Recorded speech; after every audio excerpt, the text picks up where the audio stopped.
الحمد لله رب العالمين والعاقبة للمتقين والصلاة والسلام على سيد المرسلين محمد وعلى آله وصحبه أجمعين. السلام عليكم ورحمة الله وبركاته. Endi bu yerda yana bir masala bor. Bu masala hidoyat va zalolatni Allohning xohishi, irodasiga bog'liqligi. Mana bu borada oyatlar bor. Alloh subhanahu va taolo Fotir surasini 8-oyatida aytadiki: Astaizu billah fa innalloha yudillu man yasha va yahdi man yasha. Ya'ni Alloh taolo xohlagan bandasini adashtiradi, zalolatga qo'yadi va xohlagan bandasini hidoyatlaydi deydi. Ya'ni hidoyat va zalolatni Allohning xohishiga bog'laydi. Yana Ibrohim surasini 4-oyatida Alloh taolo aytadiki: Astaizu billah fayudillullohu man yasha va yahdi man yasha. Alloh xohlagan bandasini zalolat yo'liga qo'yadi, xohlagan bandasini hidoyatlaydi. Yana Alloh subhanahu va taolo Nahl surasini 93-oyat. Astaizu billah valakin yudillu man yasha va yahdi man yasha. Ya'ni Alloh xohlaganini zalolatga, xohlagani hidoyatga boshlaydi. Yana Alloh subhanahu va taolo aytadiki, An'am surasida 125-oyatda: "Faman yuridillahu an yahdiyahu yashrah sadrah." Faman yuridillahu an yahdiyahu yashrah sadrahu lil Islam wa man yurid an yudillahu yaj'al sadrahu dayiqan harajan ka'annama yas'adu fis sama. Alloh xohlagan kimsani hidoyatga boshlaydi. Qaysi insonda shu hidoyatga boshlashni xohlagan bo'lsa, Alloh uni qalbini islomga ochib qo'yadi. Kimni Alloh adashtirishni xohlagan bo'lsa, uni qalbini islomni eshitganda, Allohning dinini eshitganda yuragi siqiladigan, qiylanadigan qilib qo'yadi. Xuddi inson tepaga, osmonga ko'tarilayotgan paytda uni yuragi hapqirgani kabi, bezovta bo'lgani kabi. Yana An'am surasini 39-oyatida aytadiki: Astaizu billah man yasha illahu yudlilhu va man yasha yaj'alhu ala siratin mustaqim. Kimni Alloh xohlasa uni adashtiradi, kimniki Alloh xohlasa to'g'ri yo'lga qo'yadi deydi. Bu oyatlarda hidoyat va zalolat Allohning xohishiga bog'lanadi. Ammo bu degani hidoyatni tanlashlikda insonda hech qanday ixtiyori yo'q degani emas. Balki Alloh subhanahu va taoloning xohishi bilan bo'ladi har bir ish deydi. Ya'ni agar Alloh taolo bir insonni hidoyatga yurishligini xohlasa, bu inson Allohni majbur qilib zalolatga yurmaydi. Yoki Alloh subhanahu va taolo masalan hamma insonlarni to'g'ri yo'lga yurishligini xohlaganda edi, ular hammasi to'g'ri yo'lga borar edi. Yoki Alloh taolo hamma insonlarni agar adashishini xohlaganda edi, ularni birortasi to'g'ri yo'lga yurmagan bo'lar edi. Tepada aytib o'tdik, Alloh taologa insonni hidoyatda yurishligi yoki zalolatda yurishligidan na manfaat, na ziyon bor. Shuning uchun inson masalan hidoyat yo'liga yursa, men bu bilan Allohga qanaqadir foyda keltiryapman desa, u xato qiladi. Alloh taolo hech narsaga muhtoj emas. Alloh taolo insonni yaratib, insonlarga payg'ambarlarni yuborib, ularga to'g'ri va noto'g'ri yo'lni ko'rsatdi. Sen agar mana bu to'g'ri yo'ldan borsang jannatga tushasan, bu seni o'zingga foyda, deyapti. Menga emas, deyapti. Sen mana bu noto'g'ri yo'ldan yurgan bo'lsang, sen o'zingga o'zing ziyon qilasan, menga ziyoni yo'q buni, deyapti. Alloh taoloning xohishi shu yerdaki, Alloh taolo insonni yaratib, to'g'ri yo'lni yuborib, ko'rsatib va noto'g'ri yo'lni ham ko'rsatdi-da, insonga aytdiki, sen dedi ikkala yo'ldan birini tanlab yur dedi. Alloh taolo aytibki, men insonni mana shu ikkita yo'ldan bitta yo'lni tanlab yurishligini xohlayman dedi. Alloh taolo aytdiki, va hadaynahun najdayn. Biz insonni ikki yo'lga yetakladik. Ya'ni birisi to'g'ri yo'l, hidoyat yo'li, ikkinchisi zalolat yo'li. Ya'ni inson mana shu ikki yo'ldan birini tanlab yurishligini, shu ikkalasidan bittasini tanlab hayot kechirishligini Alloh xohladi. Shuning uchun inson qaysi yo'lni tanlamasin, bu Allohning irodasi bilan bo'lgan bo'ladi. Agar Alloh xohlamaganda edi, bu zalolat yo'lini ham, hidoyat yo'lini ham yaratmagan bo'lar edi. Hayvonlar kabi insonlarga ixtiyor bermagan bo'lar edi. Hayvonlarda hidoyat, zalolat yo'q. Ularda to'g'ri yo'l, noto'g'ri yo'l, jannatga olib boradigan, do'zaxga olib boradigan yo'l yo'q ular uchun. Buni insonlarga Alloh berdi. Shuni xohlab Alloh berdi shuni. Demak, o'z ixtiyori bilan inson hidoyat yo'lidan ketsa, bu ham Allohning xohishi. Chunki Alloh taolo inson o'z ixtiyori bilan ikkalasidan bittasini tanlashni xohladi. Demak, bir inson hidoyat yo'lini tanlayapti, boshqa inson esa zalolat yo'lini tanlayapti. Ikkalasi ham Allohning irodasi, xohishi bilan bo'lyapti. Ba'zi odamlar o'ylaydiki, Alloh taolo insonlarni faqat to'g'ri yo'ldan borishini xohlaydi. Endi noto'g'ri yo'lni tanlagan odam Allohning xohishiga zid ish tutyapti deb o'ylaydi. Bu mutlaqo noto'g'ri. Hayotda hech kim Allohning xohishiga zid ish tutolmaydi. Bu biz insonmiz, ojizmiz. Farzandimizni to'g'ri yo'ldan borishini xohlaymiz, lekin ular noto'g'ri yo'ldan ketishi mumkin.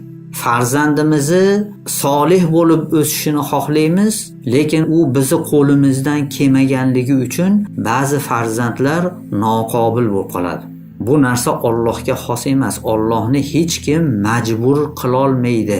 Shu ma'noda, demak, adashgan odam adashgan noto'g'ri yo'lni tanlaganligi ham Allohning xohishi bilan bo'lyapti. Chunki Alloh taolo unga xohishni berib, insonga qaysi yo'lni xohlasang shu yo'l bilan yur dedi. Alloh shuni xohladi. Endi yana bir masala, Alloh subhanahu va taolo ba'zi oyatlarda aytadiki, shunaqa bir muayyan odamlar borki, ular hech qachon hidoyatga yurmaydilar deydi. Mana Alloh subhanahu va taolo Baqara surasida aytadiki, Astaizu billah, innallazina kafaru sawa'un alayhim a anzartahum am lam tunzirhum la yu'minun. Khatamallahu ala qulubihim wa ala sam'ihim wa ala absarihim ghishawah wa lahum azabun azim. Kofirlar, ya'ni iymon keltirmagan kofirlar shunday odamlarki, ularga sen oxiratdagi, qiyomat kunidagi azoblarni aytib, ularni ogohlantirasanmi yoki ogohlantirmaysanmi? Ularga ular baribir iymon keltirishmaydi. Alloh taolo ularni qalbi va ularni quloqlariga pechat qo'ygan. Ular go'yoki hech narsani ko'ra olmaydi, Allohni qudratini ko'ra olmaydi, eshitmaydi va ularni ko'zlarida g'ishava, parda bor. Ya'ni parda to'sib qo'ysa, pardani orqasidagini ko'rmaymiz u. Go'yo shunaqa deydi. Va ular uchun qattiq azob bor. Demak, kofirlarning orasida shunaqa odamlar bor ekan-ki, ularni har qancha ularga tushuntirmang, har qancha mo'jizalar ko'rsatilmasin, ular baribir iymon keltirmaydi va ularga qattiq azob bor deyapti. Endi bu oyatni biz shu muayyan kofirlar borki, ular hidoyatni xohlasa ham hidoyat yo'liga yurolmaydi ekan deb tushunmaymiz. Bu noto'g'ri.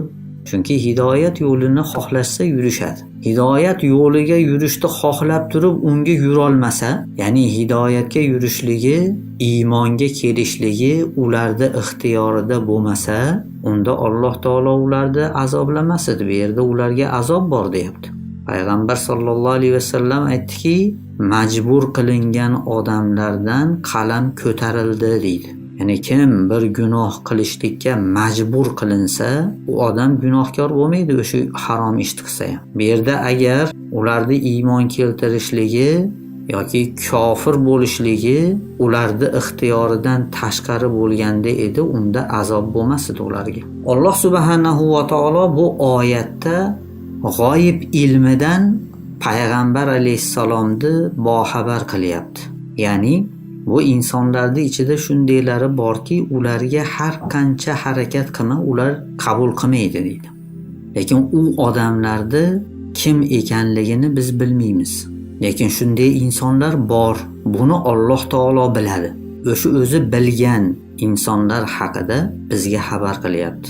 Yana Alloh subhanahu va taolo mana Mutaffifin surasida aytadiki, Astaizu billah, kalla bal rana ala qulubihim ma kanu yaksibun. Alloh taolo aytadiki, kofirlar balki bu kofirlarning qalblariga qilgan gunohlari, harom ishlari shunday zang bo'lib o'tirib qolgan deydi. Ya'ni ularning qalbi qora. Qalbi qoraligi sababli islomni qabul qila olmaydi degani, ular xohlasa ham qabul qila olmaydi degani emas. Bu yerda shunday odamlar borki, ular harom ishlarda, gunoh ishlarda qilaverib ana shunga o'rganib ko'nikib ketganki, endi ular o'sha gunohlarini tark etishlikni xohlashmaydi. Ya'ni mana bu oyatlarda Alloh taolo ularni qalbiga pechat qo'ydi degani, Alloh taolo ularni qalbini yopib qo'ygan, shuning uchun ular xohlasa ham islomni qabul qilmaydi degan ma'no emas. Balki bu Alloh taolo ularni umrini oxirigacha ham yashasa ham ular haq yo'lni tanlay olmasligini shunday ifoda qilyapti. Ya'ni tanlamaydilar ular. Umrini oxirigacha shu dunyoni o'ylab, dunyoni deb yashaydi. Oxiratni hayoliga keltirishmaydi ular. Va bu ularni ixtiyori bilan bo'lyapti. Shuning uchun ularga azob bor deydi. Endi yana bir turdagi odamlar bor. Alloh taolo bu insonlar hidoyatga yurmasligini aytadi. Ana Alloh subhanahu va taolo Baqara surasida aytadiki, Astaizu billah, vallohu la yahdil qawmaz zolimin. Alloh zolim kishilarni hidoyatga boshlamaydi.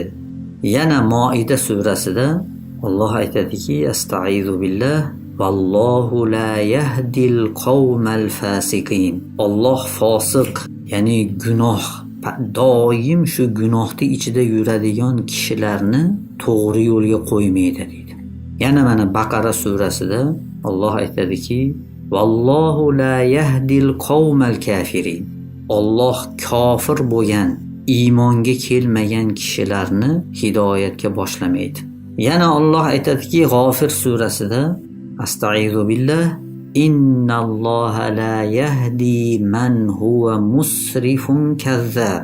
Alloh aytadiki, Alloh kazzob bo'lgan, ya'ni yolg'onchi, aldamchi, aferist va harom narsalarga pullarini sarflab, harom narsalarda avj oldiradigan, rivojlantirishga, haromda rivojlantirishlikka qiziqib shunga pul sarflaydigan kishilarni Alloh hidoyat yo'liga qo'ymaydi deydi. Mana bu oyatlarda bu kishilarni Alloh to'g'ri yo'lga boshlamaydi degani, ya'ni ular xohlasa ham bu to'g'ri yo'lga yurmaydi degani emas.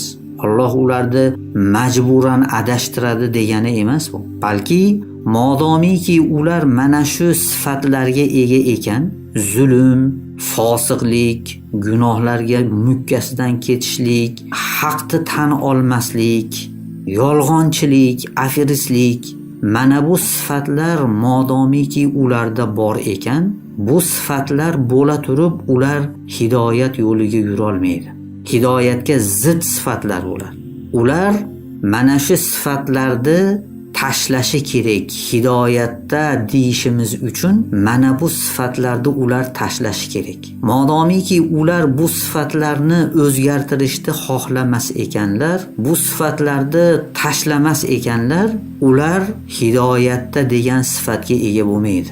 Ya'ni masalan, misol uchun bir inson top-toza, ozoda bo'lishlikni xohlasa-yu, lekin kiyimidagi najaslarni, loy shunaqa narsalarni yuvmasa, tozalamasa, unda har qancha u xohlamasin hidoyatda bo'lishlikni, ya'ni toza, pokiza bo'lishlikni har qancha xohlamasin, uni usti kiyimlari najosatda bo'lsa, u pokiza bo'lmaydi.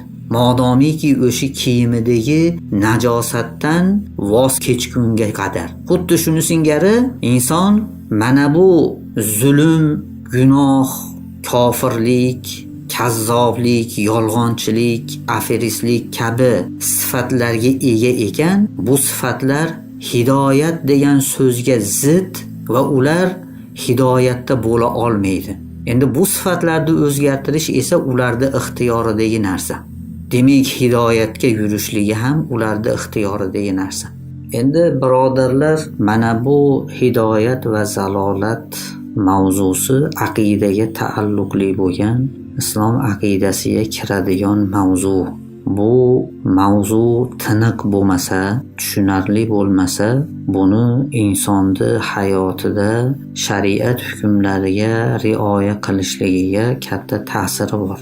Yuqorida aytganimizdek, ko'pchilik musulmon birodarlarimiz hidoyat yo'liga yurishlikni, islomga amal qilib, gunoh qilmasdan jannatga kirishlikni xohlashadi, lekin ba'zi bir o'sha noto'g'ri tushunchalar orqali kutishadiki, bir kun kelib Alloh taolo ularni o'zgartirib qo'yadi-yu, shun bilan ular gunohlarni xohlamaydigan bo'lib qoladi deb o'ylashadi.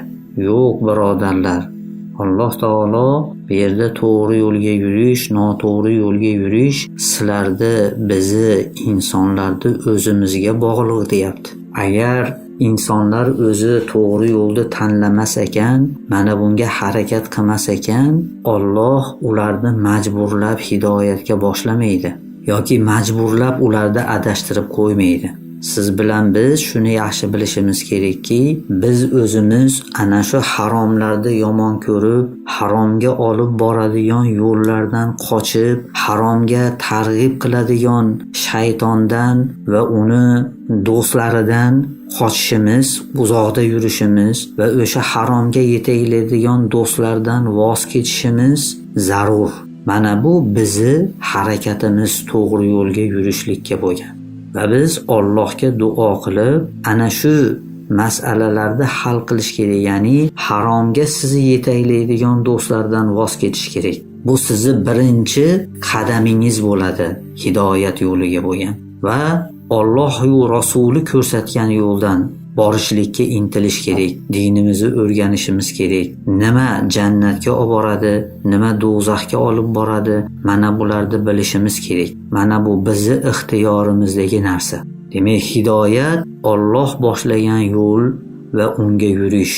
Zalolat esa Alloh boshlagan yo'ldan boshqa yo'lga yurish va gunoh, Alloh man qilgan narsalarni qilish.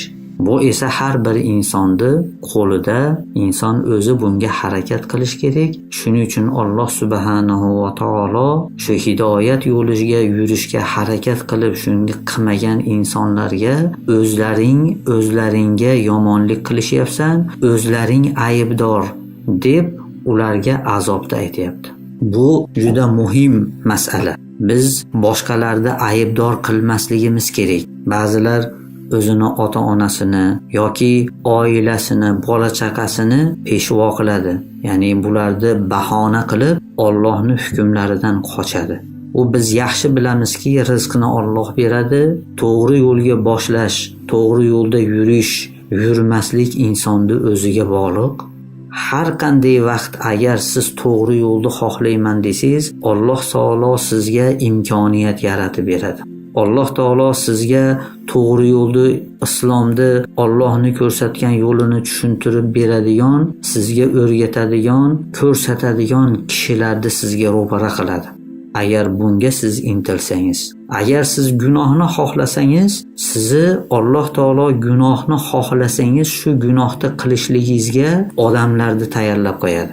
O'zi keladi odamlar sizni oldingizga taklifi bilan. Ya'ni bevosita shu haromni tanlash, xohlash sizni o'zingizdan va unga yurish, o'sha ishni qilish sizni o'zingizdan. Agar xohlamasangiz, hech kim sizni majbur qila olmaydi.